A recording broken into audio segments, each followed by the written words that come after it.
I was flying before I could drive. Can you remember the moment when you just thought, oh, this is for me?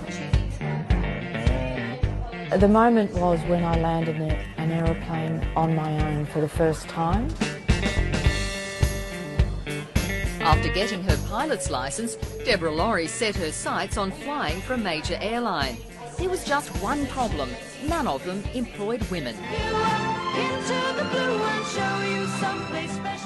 She applied to Ansett but was fobbed off, so she just kept on applying. And eventually, I think they got sick of me, so they thought, well, let's just interview her to get rid of her. But it didn't quite work out that way. She passed the interview and psychological tests, then got a letter telling her she hadn't got the job. No reason was given.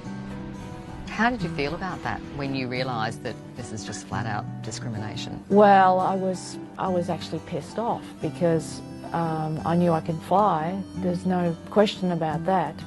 So why wasn't I given a chance like everybody else? Deborah Lawrie took the airline to the Equal Opportunity Commission.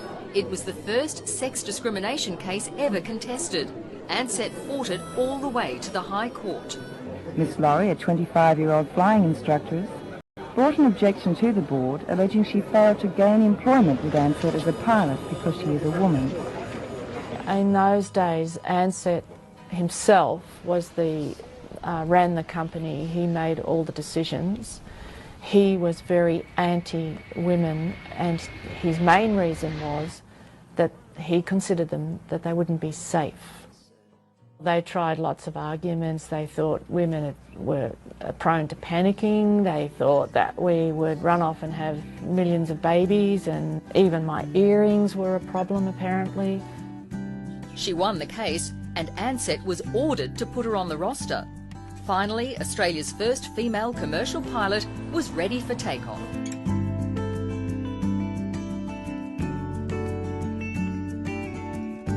I was flown up to Alice Springs, and then I was getting on a smaller aircraft to fly from Alice Springs through to Darwin, and it was going to be my first training flight. And there was a lot of press there. But you will soon be flying planes in your own right? Yeah, well, I'll be flying today. Actually at the controls? Yeah, yes, from Alice Springs. Even the ABC reporter sounded amazed. What about the passengers? How did they respond? None of them ever got off. Some of them complained, like, is there a woman up the front, or, you know, like quite shocked. And then the doors were closed, and of course off we go. Did you have a strong sense that you were a trailblazer and a pioneer at that point?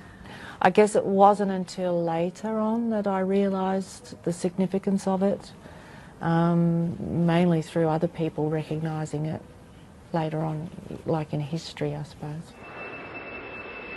And so what are your plans? How long are you going to keep flying? Everyone asks me that. I always say another 3 years, but it's always another 3 years. Maybe you could be another first. You could be the oldest woman pilot. I already am, yeah, because there is nowhere else in the world apart from Australia and New Zealand where you can fly past an age which was my last birthday, and so I am already the oldest in the world.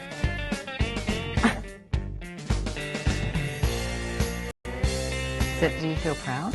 Yeah, I do. Yeah, I look back and I wonder how I ever did it, but you know, when you're young, you don't worry too much about the consequences. You just keep going.